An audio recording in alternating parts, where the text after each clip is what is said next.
নতুন একটি দিনের শুরুতে আমি পিঙ্কি আবার চলে এসেছি একটা ভিডিও নিয়ে। তোমরা সবাই তো নিশ্চয়ই খুব ভালো আছো। আমিও ভালো আছি। আর আজই প্রথম যে বন্ধুরা আমার ভিডিওটি দেখছো, প্লিজ সাবস্ক্রাইব করে নিও। পুরনো বন্ধুরা, তোমাদের সবাইকে অনেক ভালোবাসা। ভিডিওটি কেমন লেগেছে সেটি অবশ্যই কমেন্টস করে বলো। লাইক করতে একদমই ভুলো না। আমার Instagram ID Pinki Saha 703। Please আমাকে ইনস্টাতে ফলো করে নিও। অ্যাবাউট আর ডেসক্রিপশানে আমার ইনস্টা লিঙ্ক পেয়ে যাবে। এই যে ওপরের ঘরের খাটের মধ্যে ভ্যাকিউম ক্লিনারটা ঢুকিয়ে রাখলাম। এটা এখানে ওখানে গড়িয়ে বেড়ায়, খুব একটা তো ব্যবহার হয় না। ভাবলাম একটু সেফটি জায়গাতে দিই রেখে। আর আজ খুব ভোরে উপরের ঘরে চলে এসেছি। বেলা বাড়লে উপরের ঘরে এত বেশি গরম লাগে না যে উপরের কাজগুলো করতে ইচ্ছে করে না। কাল যেহেতু বৃহস্পতিবার, এই জন্য ভাবলাম আজ বুধবারে উপরের ঘরগুলো একটু পুছে রাখি। আর দেখতে পাচ্ছ এই জানলাতে একটা কাপড় টানিয়ে রেখেছি বাইরের দিক থেকে। কেন জানো? এই জানলার মধ্যে না এসে ঘুঘু পাখিগুলো বাসা বাঁধে। এই পাখির তাড়নায় আমি দরজা জানলা একদম খুলতেই পারি না।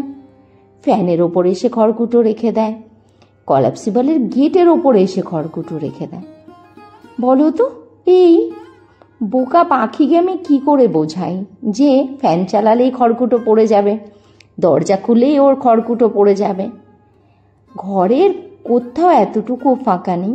ওপরের ঘরের বাথরুমে যে একটা ছোট্ট জানলা থাকে না, ওখান থেকে পাখিগুলো ঢুকে যায়। ঢুকে গিয়ে এসে দেখছি দিব্যি না ফ্যানের ওপরে সংসার পেতে বসে আছে। বলো কেমনটা রাগ হয়। খড়কুটো ফেলে ঘরগুলোকে কি নোংরাটাই না করে। আর পেরে উঠি না জানো। ওপরের ঘরগুলো যেহেতু খুব একটা ব্যবহার হয় না, সপ্তাহে একদিন করে ঝাড় দিয়ে পুছে দিই। এত দরজা জানলা বন্ধ থাকে, তারপরেও ধুলোর কিন্তু ছুটি নেই। সে কিন্তু এসে ধুলোগুলো দিয়ে ঘরদোরগুলোকে একদম নোংরা করেই রেখে দেবে। আর ওপরের ঘরগুলো যেহেতু হোয়াইট কালারের টাইলস, মপ দিয়ে মুছলে না খুব একটা পরিষ্কার হয় না জানো। আর সপ্তাহে যেহেতু একদিন করেই পোছা হয়, এই জন্য উপরের ঘরগুলো না হাত দিয়েই পুছি। আজ সকাল 7টার সময় উপরের ঘরে চলে এসেছি জানো। এই কাজগুলো কমপ্লিট করতে আমার পাক্কা 1.5 ঘন্টা সময় লেগেছিল। ঘেমে নিয়ে একদম অস্থির অবস্থা আমার। জামা কাপড় পুরো চুপচুপে হয়ে গেছিল ভিজে। দেখলে বুঝতেই পারছো যে কতটা ঘেমে গেছিলাম। এই সকাল সকালই এত গরম।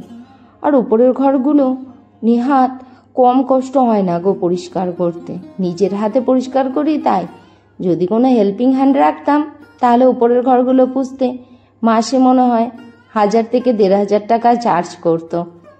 যাক ভাই, নিজের হাতে নিজের কাজগুলো করাই ভালো। আর আমি যতটা পরিষ্কার পরিচ্ছন্নভাবে করব কাজ, এটা তো আর আমার হেল্পিং হ্যান্ড করে দেবে না। এই দেখো, দেখতে পাচ্ছ কতটা নোংরা বেরিয়েছে ফ্লোর থেকে। এই যে ওপরে ঘরে বাথরুমে যেহেতু নালি আছে, এখানেই জলটা ফেলে দিলাম জানো। আমার ওপরের ঘরে না বা নিচের ঘরেও কোনো নালি রাখিনি আমি। এই শুধু বাথরুমে একটা নালি আছে আর ওয়াশিং মেশিনের ওখানে একটা নালি আছে। আর ওপরের ঘরগুলো আগেই বললাম হাত দিয়েই পুছি। মফে তেমন একটা ভালো ওপরের ঘরগুলো পরিষ্কার হয় না। আর ওপরের ঘরগুলো তো এখনই পুছে নিচ্ছি, দুপুরবেলাতে রান্না বান্নার পরে মুছবো নিচের ঘরগুলো। আমার আবার একটু পরিষ্কার পরিচ্ছন্ন কাজকর্ম করতে আর দেখতে দুটোই খুব ভালো লাগে। নিচের ঘরে চলে এসেছি।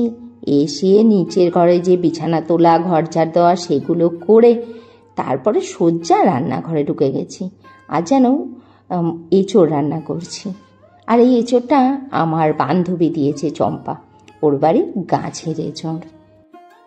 এঁচোড় একটু চিংড়ি মাছ দিয়ে করলে বেশি ভালো লাগে, কিন্তু যেহেতু চিংড়ি মাছ নেই তার জন্য শুধুই করে দিলাম। খেতে কিন্তু মন্দ হয়নি জানো, চিংড়ি মাছ ছাড়াও।